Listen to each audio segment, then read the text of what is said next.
What's up, everyone? Welcome into DodgerHeads Live, presented by DodgerBlue.com. My name is Jeff Spiegel. I'm joined, as usual, by Daniel Starkind. And, we're here, the home of the 2020 World Series champs. It's now 2021, and let me check. Yep, Daniel, the Dodgers are still champions. Yep. And, how you doing, Daniel? It's 2021. You still haven't gotten a haircut. How's life? Yeah, I mean, like you said, it's a new year, so I'm excited for the hell year that was 2020 to be over. Although we did get some good things out of it, like the Dodgers championship. But yeah, like you said, they're still champions, even though the year changed. So we still got some time to celebrate before the start of spring training. But other than that, I'm doing good. Just hung out for New Year's, didn't do a whole lot, obviously. Hope you and the family had a good one. Ready to talk some Dodgers.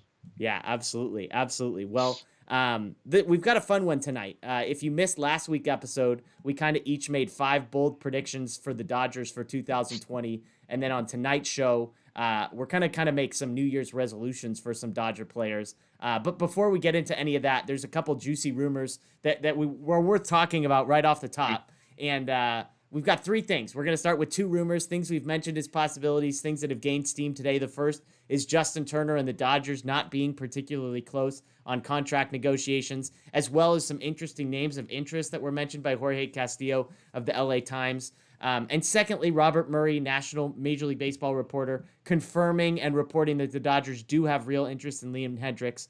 He was visiting Toronto today, but he said no deal is imminent with them. So to close the show, as I said, rather than writing New Year's resolutions for ourselves, Daniel and I are going to write 3 apiece for some of our friends on the Dodgers. So I think that'll be fun. And then, of course, we'll get some mailbag questions as we go. But let's start with the big news. And I did a DodgerHead short earlier on this today. But Jorge Castillo of the LA Times with the article about Turner today. And the summary is this. He reports that Justin Turner is looking for a 4-year contract. The Dodgers are offering a 2-year contract. And that the Dodgers have essentially lined up backup plans if the things with Justin Turner don't work out.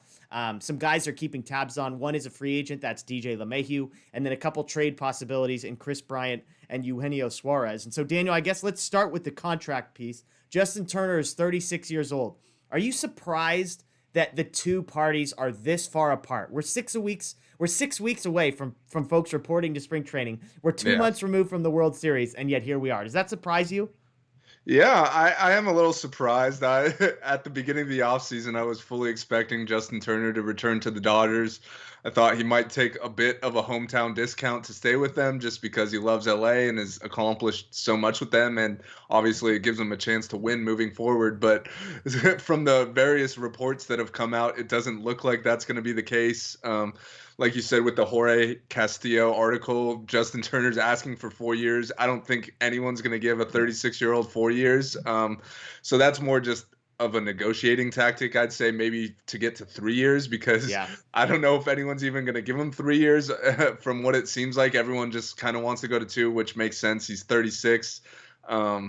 He's not getting any younger. We could see his defenses already start to deteriorate a little bit. He was still great in the postseason, but I'd say overall as a whole, his defense is kind of starting to go downhill, which can be expected for someone his age. So I'm starting to get a little worried that this is not going to happen. But like you mentioned, there's plenty of other options out there. I feel like third base right now is there's the most options out there on both the free agent and trade markets. So there's plenty of backup plans. But I don't know. We'll see on Turner. Maybe if the Dodgers are willing to go to 3 years, that would get it done, or maybe 2 years and a team option or something like that. But I know for a fact, not for a fact, but I could say with almost certainty, I don't think Andrew Friedman's going to go to 4 years for Justin Turner. Yeah, my reaction was the same. It felt like Turner said 4, the Dodgers said 2, in hopes, the Turner side, hoping that would eventually come up to 3. I mean, I honestly would be surprised if it ever went past 2. Same. Simply because the Dodgers have so many guys that are priorities ahead of them. And I think, like, when you look at the gap between a 38-year-old Justin Turner 2 years from now versus the replacement level player that you have, whether that's an Edwin Rios, who's not replacement level, I should say, but the replacement, whether that's some of these young guys that they've drafted, if any of those guys can play third base, Cody Hosey, those types. That gap is just not big enough to justify it. And I do think the Dodgers are in a unique spot where, from a PR standpoint, yes, everyone would love Justin Turner back, but I was surprised on the video we posted earlier and all the comments. There wasn't a ton of, oh my gosh, just give him whatever he wants. There was a lot of like, nah, if you don't want 2 years, like, fine, so be it. We want Seager, we want Bellinger. Now, I guess my question, where do you perceive Justin Turner to be at as a player right now? I mean, let's forget the contract talk. Let's forget all that. I mean, how confident are you in Turner's abilities to be an above average to really, really good third baseman over the next 2 years? Yeah, I mean, I'm pretty confident in him in 2021. He still had a really good 2020. The power numbers were down, so maybe the power isn't quite there, but he's still a 300 hitter. He's still got a great eye at the plate.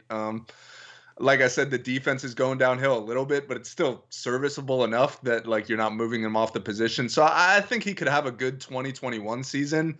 And then beyond that, I really have no clue, which is why I think 2 years makes the most sense, because you give him a 2-year deal. If you get one good year out of that, like you'll take that. Like obviously, ideally you want 2 good years, but if you just have to kind of, get through the last year, then that's not the worst thing in the world. Whereas if you give him 3 or 4 years and he's only got one good year left, then that's looking like a kind of a disaster type contract.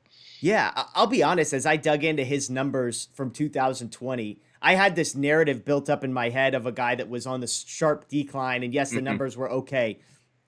Now, it's a small sample size, but 2020, he was pretty good in just about every area except for one. So exit velocity, 90.3, same mark it was in 2019. Both of those are the highest mark since 2016. His barrel percentage was a career high by almost 3%, career high hard hit percentage, walk rate, strikeout rate, both still good. All of his expected metrics were sort of 93rd percentile or higher.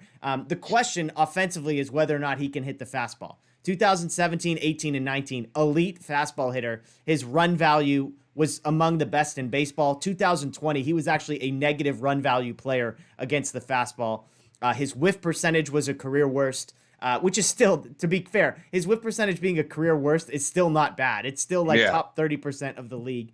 He did hit 307, on-base percentage of 400, but the slugging, the power, that's where the concern is. His lowest slugging percentage by quite a bit. He only had 4 home runs in 175 plate appearances. If you sort of multiply that out to how many at-bats he had in 2019, on pace for 12 home runs. 12 home runs. Now, is that a guy that you want? Do you want to pay $12 million for a guy who, even if he hits 300 with 12 home runs, fielding metrics have him below average? I think the eye test is starting to back that up.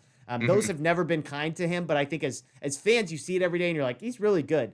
This past year, I saw a lot of just kind of sticking out the glove and hoping more than usual. So small sample size. His fielding percentage was the lowest of his career. He had 4 errors compared to just 80 putouts or assists. So for me, I look at Turner. What is he going forward? I think he hits for average. The power decreases. He plays average defense. Great clubhouse guy. Probably someone you still trust in crunch time, but he's 36. And so all those are all the best case scenarios. None of those things are going to get better. So then the question is for me, do you go and spend $12 million a year on a 36-year-old who's going to hit for average, be a good clubhouse guy, hit for no power? I mean, if he hits 300 with 12 home runs, he's what, the 7th best hitter in the lineup?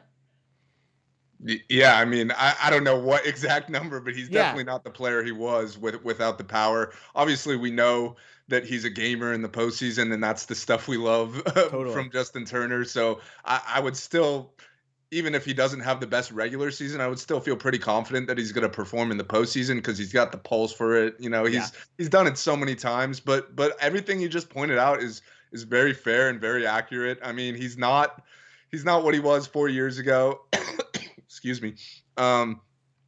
In 2020, we started to kind of see like he's getting older. Like he is 36, but in baseball years, I'd say he's a little younger just because he wasn't an everyday player in the big leagues for 15 years, like some guys who are 36 are. But at the same time, he's not getting any younger. And when we see things like power and defense start to decrease, that's kind of a sign of age.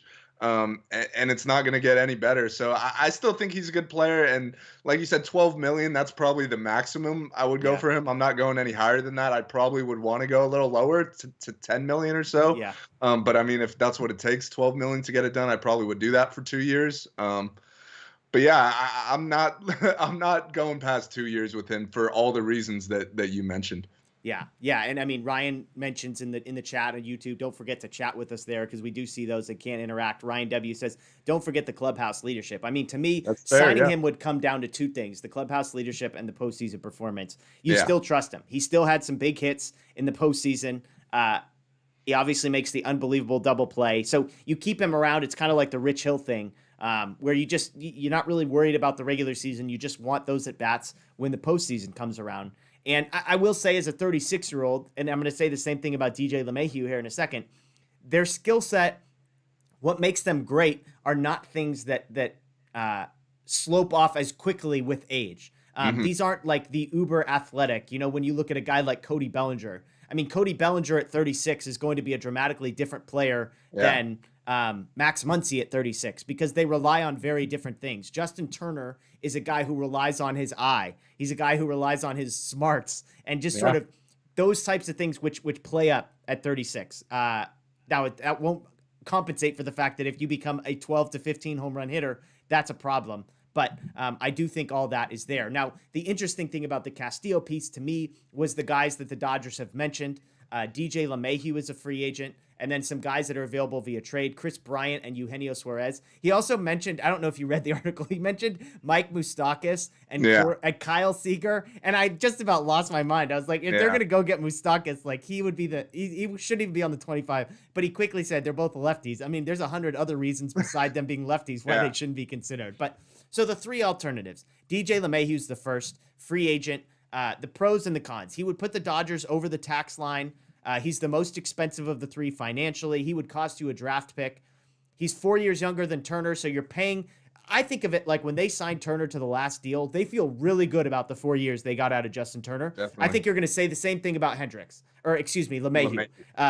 You're going to get the same years, 32 to 36. I think you're going to feel good. He plays in a very similar way to Justin Turner. So the only real downside to LeMahieu is the financial cost. The second option is Chris Bryant. Pros and cons. He's on a 1-year deal. The prospect cost would probably be light based on what they got for Yu Darvish. You would expect that maybe you could patch something together similar to that. He was really bad last season. 2019, he was really good. 900 OPS with 31 home runs. He's been basically an elite hitter every year except for last year. He's only 29. And then Eugenio Suarez, a guy that we haven't really talked a ton about on this show, but his name popped up. I was doing some research on him. Fascinating contract. He's got a 4-year contract for about $44 million plus a 5th-year team option for $15 million. So you could get Suarez theoretically for 5 years and $59 million. And even if things go south, it's only 4 years at $44 million. Also 29 years old. He was 7th in wins above replacement among third basemen 2018 to 2020. He had a higher WAR than Justin Turner over the last 3 years. Higher WAR than Chris Bryant over the last 3 years. He had the most home runs of any third baseman over the last 3 years, 9 more than Nolan Arenado, 6th in wins, weighted runs created. The downside there is the prospect cost would probably be high, although I would add that the Dodgers can afford to lose some in the prospect. So, I mean, we've talked about LeMahieu. We've talked a little bit about Bryant. Give me your sort of the way you process those three names and how maybe you have those three ranked. Yeah, I'm not gonna lie, I kind of like all those guys. I mean, you stated the different pros and cons, the contract situations, the prospect costs, and that's all different factors to consider. But if we're just talking about baseball players, like I'd put all those guys pretty much in the same category. They're all like really good, not quite like the elite of the elite players, but still really good. And perennial all-stars probably. Yeah, when you add them to the Dodgers roster, like that's that's just yet another good bat in the lineup.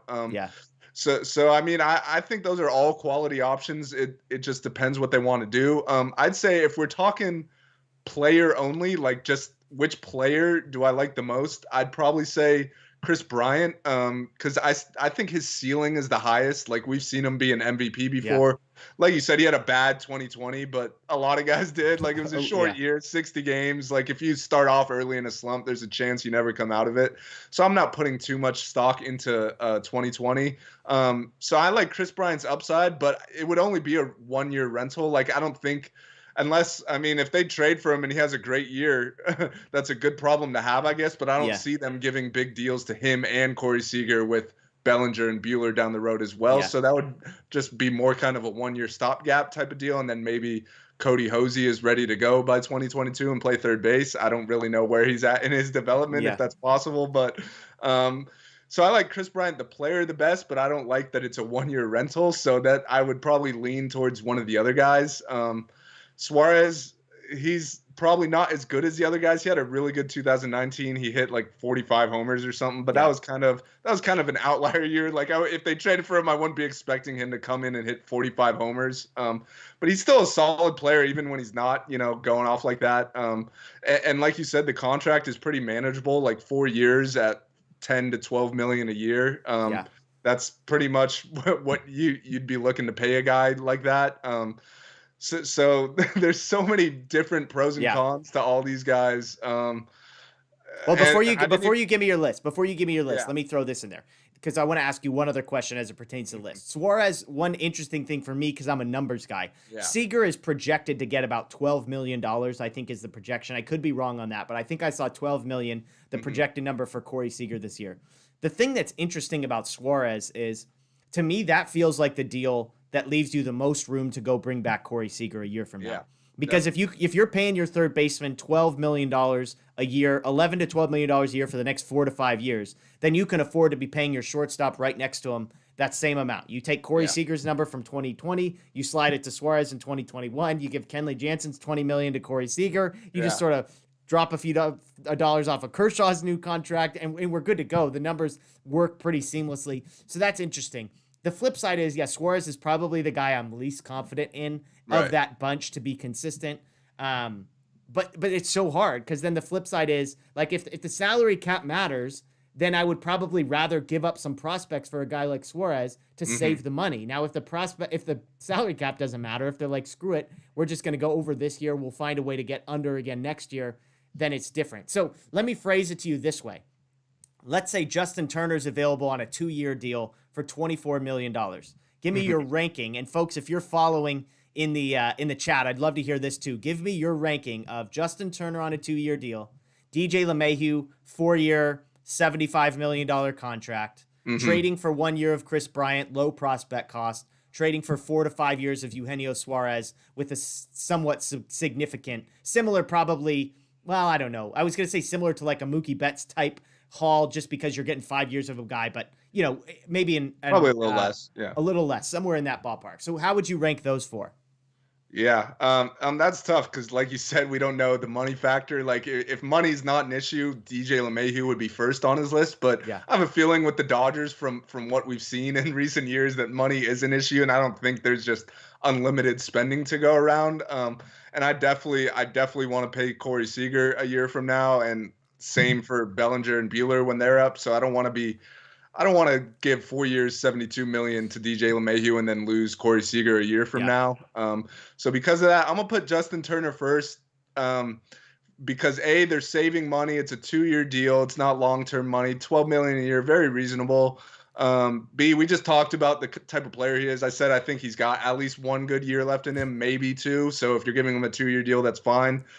And B, just for the clubhouse stuff, for just how much I love Justin Turner. Like, he's one of the all-time Dodger greats. So for those reasons, he's first on my list. I'm going to go Suarez second, not because of the player, but because of the contract. Same thing. I think he's a good player. I don't think he's a superstar, but I think if you slot him in, 5th or 6th in your lineup or whatever, that's a good guy to have in there. He plays good defense as well.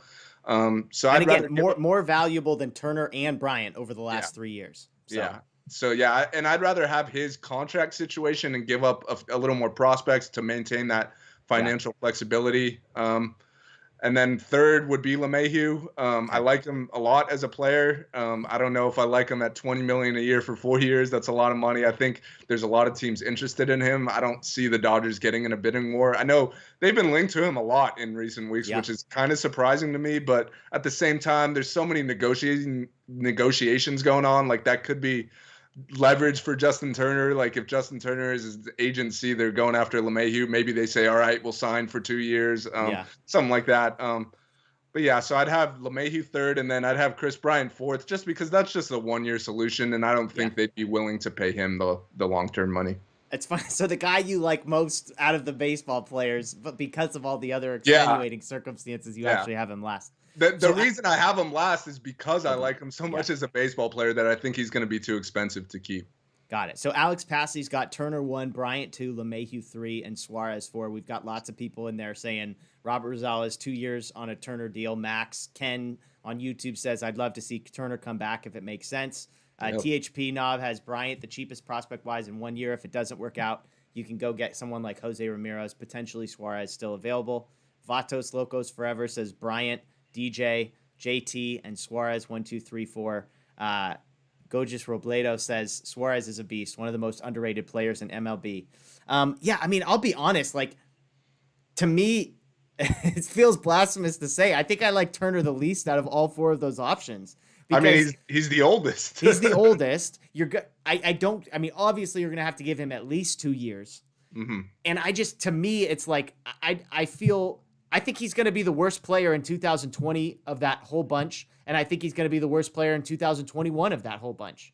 And so, Suarez is going to cost me the same amount of money. I got to give up a couple prospects, but I get him for more years and better production in the next 2. Because part of it too is you've got to weigh in.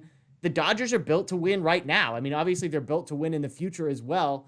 So that's what's tough. Now, if we're talking more than 2 years, Turner is absolutely dead last for me. I might have him ahead of Bryant because that 1 year thing worries me. I mean, I've talked about it. I'm big on LeMahieu. I think he's perfect. I think he plays first base. He plays second base. He plays third base. He plays a lot like Turner. Yes, there are some red flags as far as Yankee Stadium type production, but the Dodgers have done their homework. They liked him before he signed with the Yankees. They still like him. That means that they believe in those things. Yeah. And Suarez, I mean, Suarez is almost like new to me. I'm just finding out about this for the first time. And that contract. I mean, I just think of all those, Suarez gives you the best chance of re-signing Corey Seager. I mean, plain and simple. Maybe Justin Turner's right there with it. I think both of those. Although with Justin Turner, you're only a year or 2 removed from then needing to go find a new third baseman for yourself. And maybe you believe in a prospect, maybe you don't. So I don't know if I made any sense there. I've probably got LeMahieu and Suarez kind of in tier 1 and Bryant and JT in tier 2. So I'll just kind of hedge on that one. But that's what I've got. Let's see.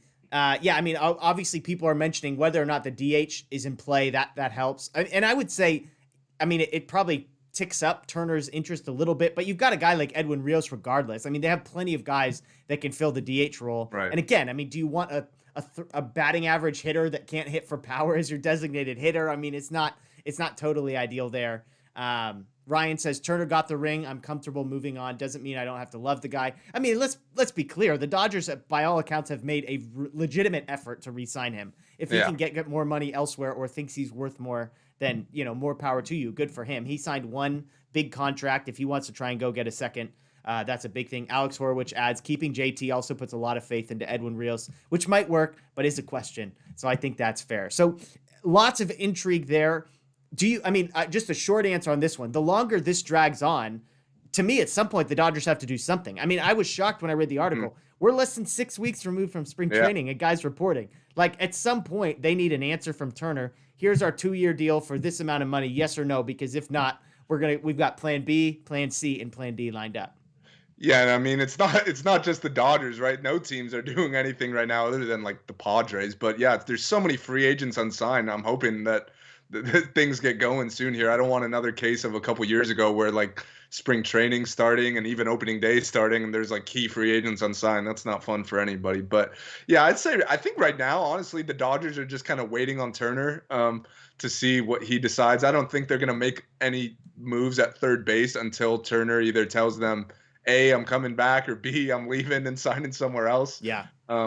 So I guess they're just kind of in wait and see mode right now. But I don't know when LeMahieu plans on signing. I know he's got a lot of teams interested, so I'm sure he's looking to sign soon. So they may have to, jump the gun on Turner and say, sorry, we couldn't get a deal done here, but we like this guy a lot, so we're gonna go sign him. But yeah, I mean, there's definitely moves to be made. I don't think we're gonna. By the time the Dodgers report to spring training, I don't think the roster is going to be the same as it is now. I think they're going to get that third base situation figured out, and they're going to get a reliever, which we'll talk about soon here, I'm sure. Right now. I mean, and so one last thing, one name that's interesting that's not in any of thing we just mentioned is Nolan Arenado. This is a Yeah. guy that Jim Bowden, who we've learned not to trust anything he says, Yeah. said would be with the Dodgers before Christmas. Here we are 2 weeks later, and he's not even getting mentioned. It Yeah. is worth noting that if Arenado is not traded, he will most likely, many Free people agent, assume, be a yeah. free agent a year from now.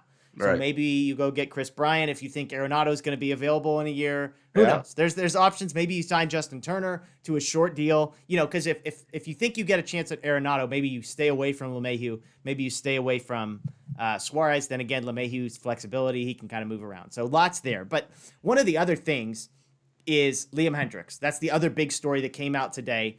Quote, Dodgers have strong interest in free agent reliever Liam Hendriks, according to league sources. Again, that was from Robert Murray, a national Major League Baseball sort of reporter. This confirms what people have been saying. This was probably just the first person to say it bluntly and to put their name on it. Dodgers have strong interest in free agent reliever Liam Hendriks. Now, I don't know if I've ever phrased it like this before. Let me ask you this way, because we've talked about this a ton of different ways. Yeah. If you had $12 million to spend on either your third baseman or Liam Hendriks, where would you spend it? Ooh, that's a tough one. I would spend it on the third baseman. I think an everyday guy is more valuable than even a reliever as good as Hendricks. I think the Dodgers bullpen, as much as we talk about how they still need more help, like it's pretty good. And there's a few lottery tickets in there that if they pan out could be absolutely elite. And I think there's other relievers for cheaper out there that they could go sign who could very well be just as good as Liam Hendriks. Like, we don't know. So I'd go third baseman. But with all that being said, I still like Liam Hendriks a lot, and I'm glad that the Dodgers are interested in him. I feel like all 30 teams should have interest in a guy like that. Like, he's been a top 3 reliever in baseball the last 2 years. He's everything you want out of a closer. Like, he'll pitch whenever. We saw in the postseason, he'll pitch multiple innings and then come back the next day and pitch multiple innings again. Like, he'll do whatever it takes.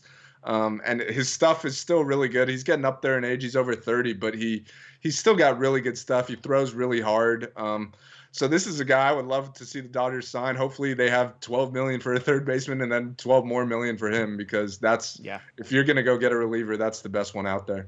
Well, and that's what's interesting, right? Because Castillo mentions that $20 million for LeMahieu would put the Dodgers over the cap. Now, obviously, there are theoretically ways they could get under that. None of them very likely, but the same would apply to signing Turner and a guy like Liam Hendriks. I mean, that would 100% be more than $20 million between the two of them. So it is interesting. I mean, yeah, it's hard because it's almost like, which would you rather have? Would you rather have Justin Turner as your third baseman and Gratterall as your closer? Or would you rather have Edwin Rios as your third baseman and Liam Hendriks as your closer? I mean, again, not the biggest go sign Justin Turner guy in the world on this side. So I probably lean Hendriks. I was joking, actually. I found out a friend of mine has like a mutual friend with Liam Hendriks' wife or something like that. So supposedly there are people trying to convince them to come to Los Angeles. There are people there we that work go. behind the scenes. They are they've got ties to Los Angeles, I'm told. So there's no inside information there at all. But who knows? He's open to the idea from what I hear. So it really interesting, to see how that one plays out. But I mean, to just circle back, no real surprise that the Dodgers are interested. Do you think it's legit? Do you think this is not just somebody blowing smoke, but actually the Dodgers really being serious about going out and signing a guy like Hendriks?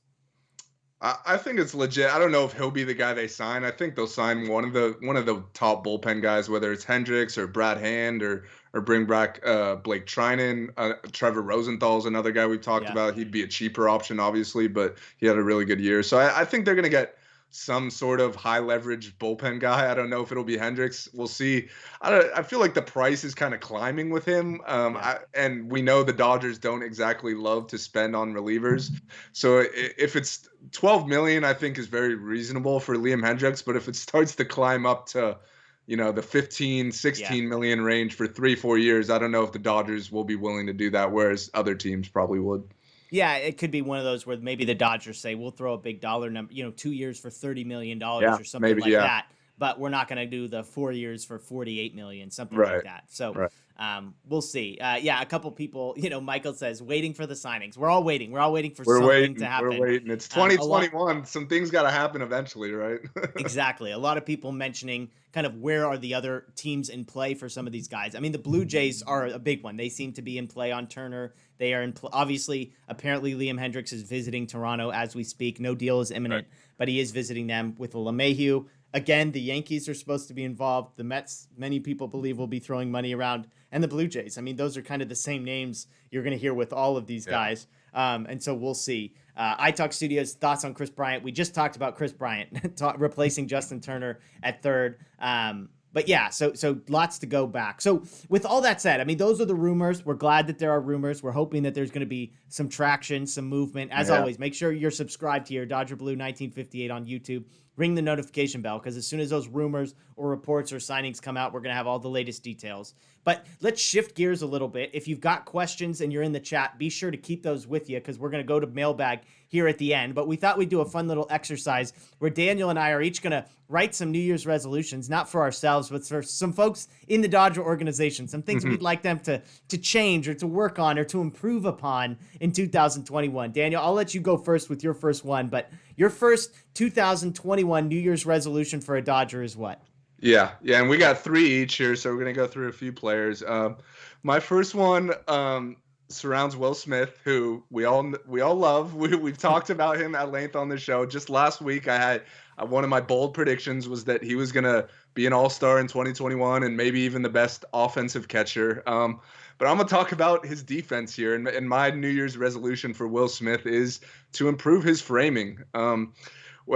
Looking back on last year, there's a stat called runs from extra strikes, which is basically it's a way to measure framing, and it's how many runs catchers saves by stealing strikes, basically with their framing. And out of 62 catchers that played enough innings to qualify for this stat, Will Smith ranked dead last, which honestly was kind of surprising to me because I didn't think he was that bad. Yeah. I will say out of 62 catchers, Austin Barnes, on the other hand, ranks 7th. So he's a really good framer. We saw in the postseason, it was pretty clear that all the pitchers like thrown to him more, which is why he was catching a lot more than Smith, and Smith was DHing. I don't want that to be the case moving forward. I want Will Smith to be the everyday catcher. I want the pitchers to like throwing to him. We know how great he is offensively. We know he's got a hose behind the plate. He throws runners out all the time. So really the one thing missing is just the framing. And even if we just look back a year ago, his rookie year, he was nowhere near as bad. Out of 60, for the same stat, out of 65 catchers in 2019, he was 22nd, which is not bad at all. That year, Austin Barnes was 25th, so he was actually better than Barnes that year. And it's kind of funny, Russell Martin was 10th that year, so Russell Martin is also a really good framer. But so the tools are there. Obviously, he knows what he's doing. I don't know, I'm not a catcher, so I don't exactly know what it entails to improve your framing. I know obviously there's drills that can be done. But yeah, that's for me, that's the one thing really stopping Will Smith from being a true superstar, everyday, all-world type catcher is just that framing. So that's my resolution. Okay, well, I'm going to piggyback because my first also sort of involves Will Smith, and my resolution is for Clayton Kershaw to become comfortable pitching to Will Smith. Now, a lot of the reasons he's not comfortable pitching to him right now is everything you've just mentioned, but I would love to see Kershaw and Will Smith start to work together a little bit more. Yes, in the regular season, who cares? If Austin Barnes wants to catch Clayton Kershaw part of the time, go for it. But come playoff time, we cannot have Austin Barnes days. Okay, Will Smith needs to be the everyday catcher come the postseason. The drop off from Smith to Barnes is massive offensively, and in the playoffs and the World Series, the margins are slim. We can't afford that, And oh well, Will Smith can DH. Well, sure, but I'd rather have Smith catching and somebody like Edwin Rios DHing rather than Austin Barnes' bat being in there. Now, spare me the Austin Barnes single off of Blake Snell. Okay, the bunt single or the sacrifice bunt, the home run. I get it. Nobody was driving the Austin Barnes train harder than me. I was calling for him to be our designated hitter at some point. Okay, so I am a believer in Austin Barnes, but I know his Barnes defensively and as a game caller are fantastic, and that's somewhere that Smith needs to get better. Yes, I'm hoping Kershaw will help him. I'm hoping they can start to build up a rapport throughout the regular season, because Kershaw has to see that this guy gives the Dodgers and him the best chance to win. And so my New Year's resolution for Clayton Kershaw is that he would become more comfortable, give Will Smith a chance, help him along, so that come postseason 2021, those two guys are on the same page. Yeah, and just to add to that real quick, I feel like the best way to do that is for him to throw to Will Smith in the regular season. Like, going back to last year, I thought it was really weird how whenever Kershaw was pitching, Austin Barnes would be basically his personal catcher, and that just didn't make sense to me. Like, I get it, you like throwing to Barnes more, but how are you going to get better throwing to Will Smith if you're not doing it? And, like, obviously the regular season doesn't mean a whole lot for the Dodgers because we know they're going to win a lot of games regardless. So why not have Kershaw throw to Smith in the regular season? Maybe they build, they get better together as they go along. Yeah. But yeah, I definitely agree with that one. Okay, your second resolution. Yeah, my second one is for Dustin May, and it's something I've talked about a lot. But it's for Dustin May to really develop a third pitch and maybe even a fourth one as a starter. So just some stats on Dustin May. Look at this guy. Daniel's bringing stats tonight. I hope you all are noticing not this. The stats guy, but I had to pull out a couple stats to defend myself here. So Dustin May, we all know he's got the filthy sinker that he throws 98 to 100 miles an hour that just goes like this, and right-handed hitters can't hit it. But that's actually not that true. Like, right-handed hitters and hitters in particular actually hit that pitch pretty well last year. He threw his sinker 51.4% of the time, which is a lot. That's over half his pitches were sinkers. And the expected slugging, which basically for all intents and purposes, it is slugging. It's just based on how hard balls are hit, exit velocity, launch angle, what the expected slugging percentage is. It was 515 against his sinker, which is really high. Like, if a hitter has a 515 slugging percentage, they're pretty much an all-star. Like, that's a really good year. And he only had his whiff percentage on that pitch was 11.4%, which was the worst of all his pitches. Wow. So I think even though that sinker, it looks great, like 99 miles an hour, moving a lot, it's not anywhere close to his most effective pitch. So I think I would throw that less if I were him, and then up my other breaking ball usages. He throws his cutters, the other main pitch he threw it 25% of the time. So that's almost 80% between the two pitches, which if you want to be a starter throwing 6 innings a game, you got to diversify a little more. But his cutter was actually pretty good. The expected slugging percentage was 346 against it, and the whiff percentage was 23.2. So that's double that of his cutter or his sinker. So I think he should throw the cutter more, and then his curveball, which he only threw 12% of the time, but the expected slugging percentage for that pitch was 231. Jeez. So literally no one hit his curveball, and he had a whiff percentage of 39%, so he didn't throw it a lot, only 12% of the time, but when he did, it actually worked. So I would throw that more. I don't know why he's not throwing it more.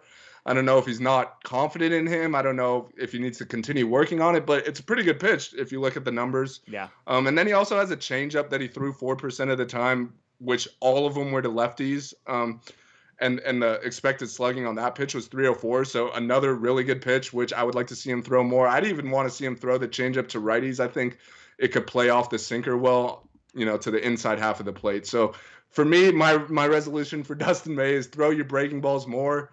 And that I think that'll make him, a more complete starter and maybe help him reach his ceiling that we all know is possible. Yeah. Yeah, I will say one thing I read from Pedro Mora, The Athletic, this past week is somebody was asking him in a mailbag about Brusdar Graterol and his strikeout percentage and why it's so low. And he did point out, which I think is fair, something that seems obvious and maybe just needs to be, two-seamers tend to have way lower whiff rates than four-seamers. Two-seamers are far easier to make contact. The thing is, if it's a good two-seamer, it's low contact. So Graterol and May, guys that are just obsessed with that two-seamer, that's their best pitch. Right. The strikeout rate typically isn't going to be able to touch the four-seamer guys. Now, that said, having like the worst strikeout rates in baseball between the two of them, there's room for growth still. So I think that's a great one there.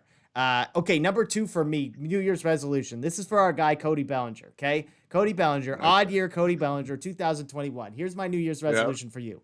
Stop screwing with your swing, okay? I have never in my life seen a guy win an MVP and then come back the next spring with a completely different swing. It's like, what on earth are you doing, Cody? You were fine last year. You were good, but not great on the whole. But come on, go back to what got you the MVP. Okay, can we do that? Cody Bellinger in 2021. Stick to what got you the trophy that puts you on the map. Okay, it's an odd year. If you look at his numbers, 17 and 19 were his best seasons. 2021, we're back. So just go back to the old swing, Cody Bellinger. Don't screw with like the little legs together, toes pointed in, whatever that crap was. Old swing, let it freaking rip. Yeah, I feel like him and Jock both would always just tinker with their swing and make changes that just kind of seemed unnecessary. And each time they would get worse and worse, I felt like. So, yeah, I agree there. Find a stance you like, stick with it. You were an MVP for a reason. Just go back to doing what you were doing there. Yeah, I think Cody's going to have a big bounce back here. But yeah, my final resolution, and no stats this time. I just got to read what it is. It's for Walker Buehler, and it's to actually show up to spring training in shape and ready to go.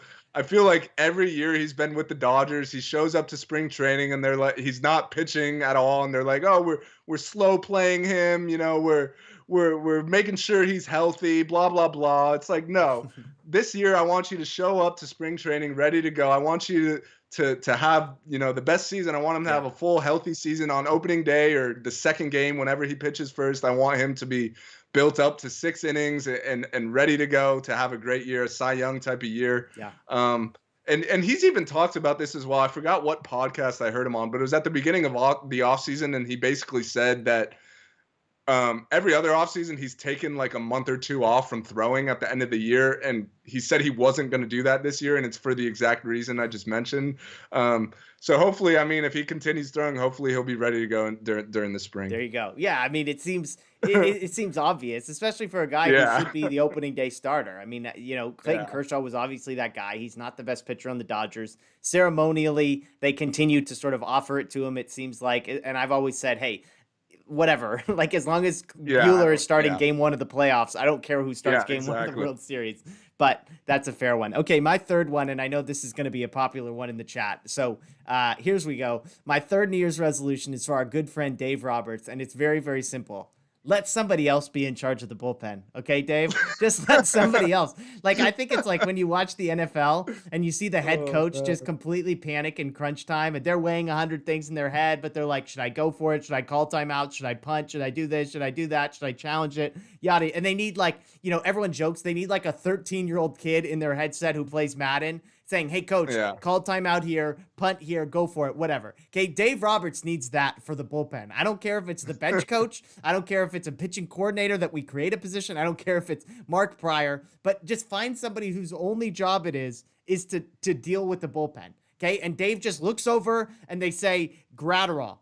And then he looks over 3 batters later. He says, give him one more. And then he looks over again. He says, okay, go get Clark. Whatever it is. Who comes in, when they come in, how long they come in for, right? Okay, we all remember the famous Pedro Baez moment. Oh, I told him he was done. I changed my mind in the middle of one of the biggest games. We can laugh about it now because we won the World Series. But seriously, I know there's a 0% chance of this happening. But get this stuff out of here. Find somebody who can deal with the bullpen. It's their only job. And just let them do it. Do not let Dave Roberts' gut or his emotions or whatever decide when they go. That's what I've got.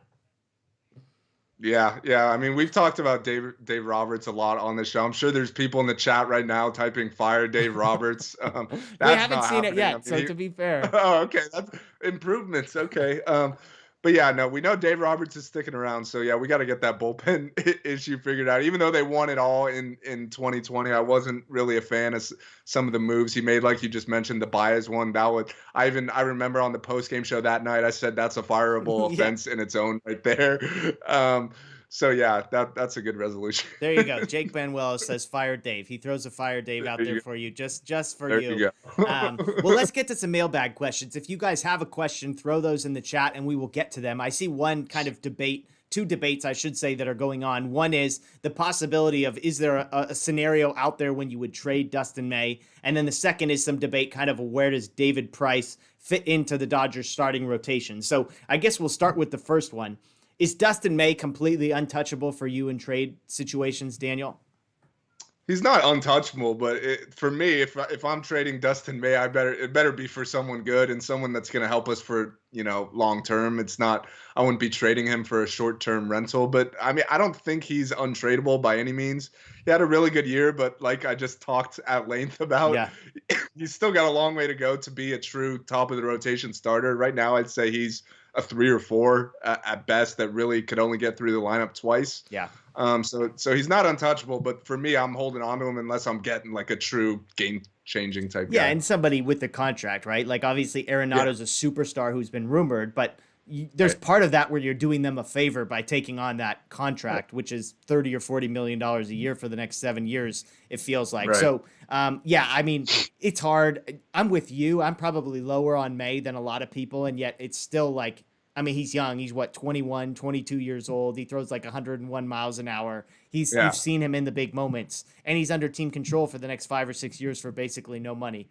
And let's not forget, I mean, the Dodger farm system starting pitching is not necessarily overloaded. Right now, they've got guys, but you've got Bueller, who we're hoping is around for a while. Kershaw, you probably got a couple more years with. David Price under contract for a couple more years. Josiah Gray is kind of the only guy that's major league ish ready that you feel really good about. Now they've got a bunch of guys they could throw into a fifth starter spot for 3 or 4 starts. You've got a bunch of guys they drafted this last year, Beater and Knack, etc., who maybe you trust further down the road. But I just think the Dodger pitching staff isn't as deep maybe as it always has been as far as prospects that are right there. So I can't, nobody named that I've seen sort of circulating in trade rumors that I would trade him for. I mean, I don't think I'd go. I don't think I would include May in a deal for a guy like Suarez. I'd probably try and get away no. with a prospect who's not major league ready, even though you're getting a really all-star level guy at a team-friendly deal. It would have to be something, maybe a step above Suarez, something like that, where you've got a really good player for a handful of years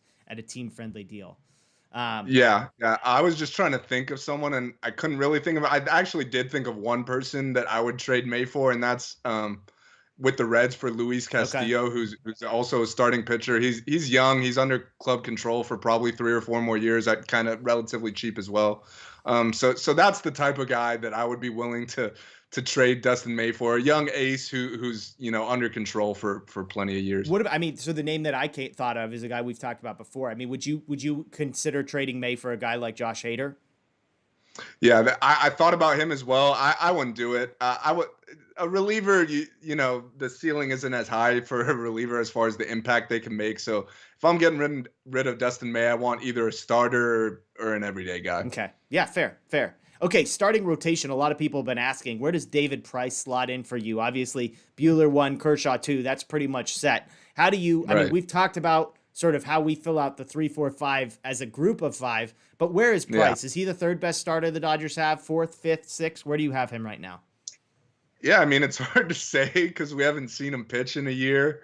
And we really don't know what he's done in the Yeah, last year. We don't know if he's just been hanging sitting on the out. couch watching games or if he's been working out hard and throwing every day. We don't know. So I don't know what we're getting in David Price. But I mean, I like the potential there. That's for sure. Obviously, he's a former Cy Young winner.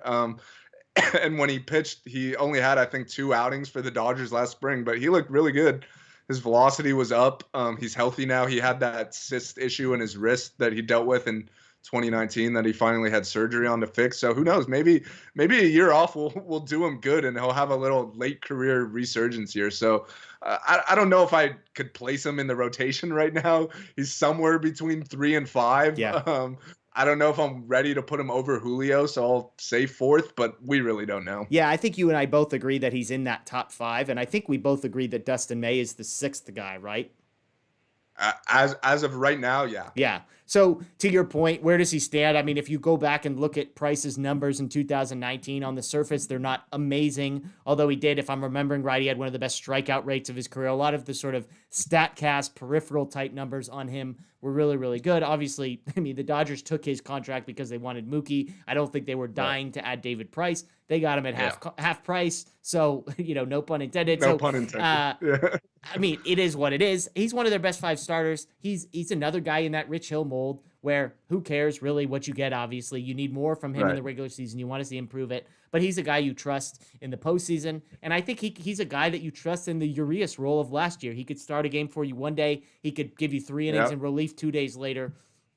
And we saw, I mean, they could not trust Gonsolin and May in the postseason last year. Just simply put, so Price would just give you another arm that you could trust in that situation. Yeah, we saw exactly that from Price in 2018 when the Red Sox won it all. He was pitching in relief, he was starting, and he was really good. So, yeah. Yeah. Okay, one other question we've got was from THP. What role do you see for Dennis Santana this year? Santana, a guy who was never really a major prospect. He kind of was a late bloomer. He pitched really, really well at the upper levels of the minor leagues. Looked like a guy who maybe the Dodgers were going to count on a couple years ago and then really struggled. He's a guy I think both you and I at the beginning of last season, we both kind of liked. But where do you see Dennis Santana? Any contribution at the major league level this upcoming year? Yeah, I feel like I've been super high on Dennis Santana for years now, and it just hasn't really panned out. I don't know if it ever will. He's still pretty young. I think he's only like 24, so I still have high hopes for him. He's got good stuff. Like, it's just a matter of, control and putting it all together. So, I mean, as of now, the swing man Ross Stripling type role is kind of up for grabs. Like, we don't know who's going to be filling it. It could be Dustin May or Gonsolin if the other 5 starters are healthy, but they're obviously the first guys in the rotation if other guys aren't healthy.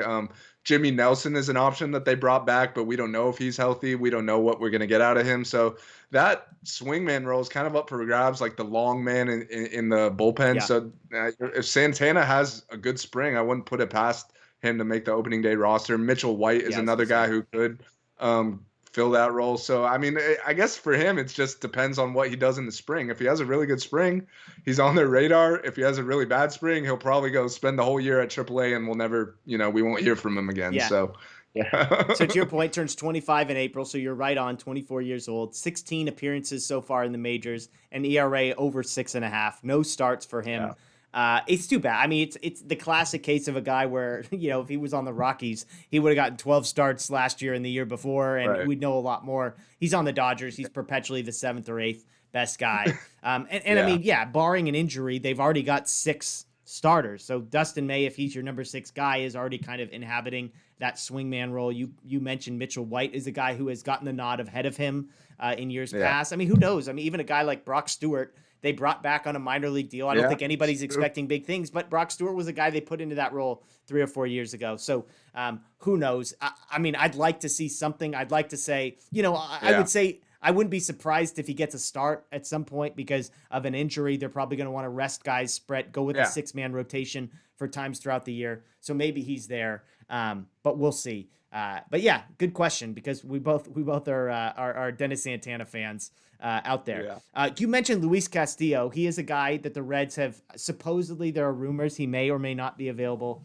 He's nasty. I mean, how seriously would you be pursuing a trade for Luis Castillo? If he's out there, that's the guy I'd be most serious about. Like, it's not every day you have, a young, legitimate ace who's under control at pretty cheap for the next few years. So that's the guy I would be going after if they're shopping him. I know obviously it would take a lot, and like I said, that's the one guy I'd be willing to include Dustin May in. So maybe if you call him and offer May and Keibert Ruiz and maybe a couple other lottery ticket type guys, I don't know if that would be enough. I'm not a prospect expert by any means. But yeah, that's definitely a guy I would be interested in. Yeah, no, I'm with you. I mean, he's one of those guys that every time I watch him, I don't know how anybody hits it. It feels like he kills the Dodgers, and his stuff is nasty, swing and miss, disappears. So he's. I mean, Sonny Gray is another name I've heard mentioned. He doesn't totally move the needle. I mean, would he be one of the best 5 starters for the Dodgers? Yes. Is he dramatically better than Gonsolin or Urias to justify trading something of value for him? No. Not really for me. So we'll see. Yeah, let's see if we've got any other questions. I think I saw one more in here. Okay, one person asked, and this is a question we'll end on. We'll combine 2. Who's closing? Are we done with Jansen, or do we take a look at the deadline? That's Ryan W. And then Groomed to Die also asks, what's the word on Trinan? So I'll connect those 2 questions. You're a big Trinan guy. I mean, we've talked before. We're not big, like, I guess let me put it this. I'll put my perspective. As the Okay. roster is currently constructed, I don't think you have a closer. I think you just go Yeah. situationally, etc. Now, if you go get a guy like Liam Hendriks, if you can acquire someone like Josh Hader, somebody who is elite, then I think you can go to a closer type role where maybe he's not locked into the ninth inning necessarily, but you have one particular guy who is your dominant player that you go to in the biggest situations. Let's just put it that way. For me right Hmm. now, I mean, if you're asking me which reliever do I trust the most, I mean, we've been over it before. I mean, Corey Knebel, maybe. Like I've seen the elite. He was not great last year, hurt the year before. So it's kind of a mess right now. Tommy Canley, maybe. I mean, he's out. So who knows what that's going Hmm. to look like down the road, Yeah. in 2021, because he's out for this season. But I don't know. I mean, who do you trust the most in the bullpen, Daniel? I mean, I'm kind of with you. I don't think there's anyone who's head and shoulders above the rest. Gratterall and Victor Gonzalez are Yeah. probably in that conversation, but they're both probably too young to be full-time closers. So, well, we can't answer these questions until there's other signings to be made. But if I had to answer it just based on the guys they have, I really don't like Kenley saying this, Jansen. but Kenley Jansen's Yeah. he's gonna be the closer. Like it doesn't matter who I trust the most. That's who Dave Roberts seems to trust the most. He even said, at the beginning of this offseason, like it's what do you say? It's up to Kenley, basically. But Maybe basically they Kenley's want the guy he's going to trust in the bullpen. Maybe Kenley's his bullpen guy, and he says it's up to Kenley. That means Kenley just gets to decide who gets to come well, out for the bullpen. Maybe Dave Roberts is well, already taking my advice. I don't know if that's good advice because if it's up to Kenley, he's pitching the ninth inning, and I don't know I if can that's tell what you, you I want. know for a fact it's bad advice. So it's not that I don't Yeah, know. I do know that it is bad advice. yeah, definitely. But yeah, as of now, I think Kenley would be the closer. Obviously, signing Liam Hendriks changes that. I don't think signing Blake Trinan changes that just because we saw them two together last year. Blake Yeah. Trinan wasn't really closing out games. He did in the postseason a little bit. So I guess that's what's most important. I don't really care about who's the closer in the Yeah. regular season. Like if Kenley wants to go get 35 saves, that's fine. But as long as when the big postseason outs are there, it's not him. But yeah, we'll see who they go out and get because I think they're still going to add one more high leverage guy who's really going to maybe change our answer to this question. Yeah, it's a great one. I mean, lots of people in the chat asking about Gonzalez. A couple people, agreeing with you. I think not in a prediction as much as, or I should say, in a prediction of Kenley Jansen being that guy, less so than Yeah, maybe wanting him to be. Now, I've made the right. case that I think Jansen's going to have a good year this upcoming year. That I believe in the Hey, we'll peripherals. see. So we'll see. But who knows? I mean, some people are, as we mentioned, trying in. One person does point out. I think it was Adam on YouTube pointed out. That Friedman has mentioned wanting different looks. I think that's what works against Trinan Yeah, is that he is that sinker ball pitcher. Now, it yeah, worked for them last year, but it seems like Friedman wants to diversify. Maybe he gets to a point where he would rather get Trinan than diversify. Like maybe if the other guys all go elsewhere. yeah. But I do think that is an interesting one. And to point out one last time for people, they are not getting rid of Kenley Jansen. He is due $20 million this year. Nobody is taking that money. Joe Kelly, another guy that we didn't mention who is a big money guy. So if you want to talk about being worried about signing Liam Hendriks, I think those are the cautionary tales. Is the $30 million they're owed. Now the flip side is Joe Kelly could never sniff Liam Hendriks, but I think Kenley is the interesting one because you're looking at the last year of a big deal, and Hendriks would be signing that deal around the same age that Jansen signed his. So I do Yeah. think there's something fair to be comparing those two guys as well in there. So well, that'll do it for us tonight. We appreciate you all joining us as always. Our first Dodger Heads of 2021. As I pointed out to Daniel, Yeah. I had to spruce up my look a little bit. I remember I used to be next to a window and everybody thought it was a shower curtain. It was not a shower curtain. I'm just in a different corner, but I've got a couple of newspapers framed. Titletown. I told Daniel number one priority was getting Kershaw up on my wall, holding the World Series trophy, and then of course Vin Yeah. Scully retiring. Which, by the way, obviously our thoughts and our prayers are our condolences to the Yeah. Vin Scully and his family, his wife passing away. The Dodgers announced, I presume, connected to her being diagnosed with ALS.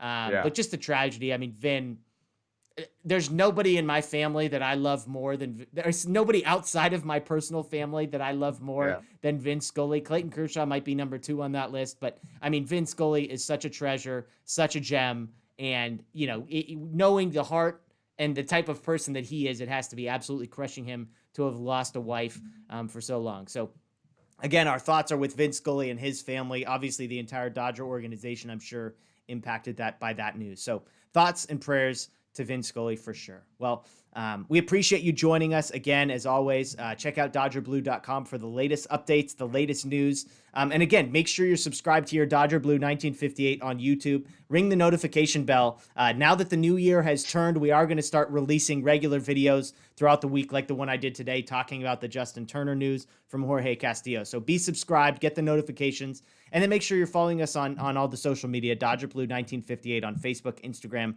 and Twitter as well. That's Daniel Starkin. You can catch him at Twitter at @DStarkin. I'm Jeff Spiegel at Jeff Spiegel on Twitter. We appreciate you joining us. And Daniel, even though it's 2021, I want to make sure that people don't forget that the Los Angeles Dodgers are still champ.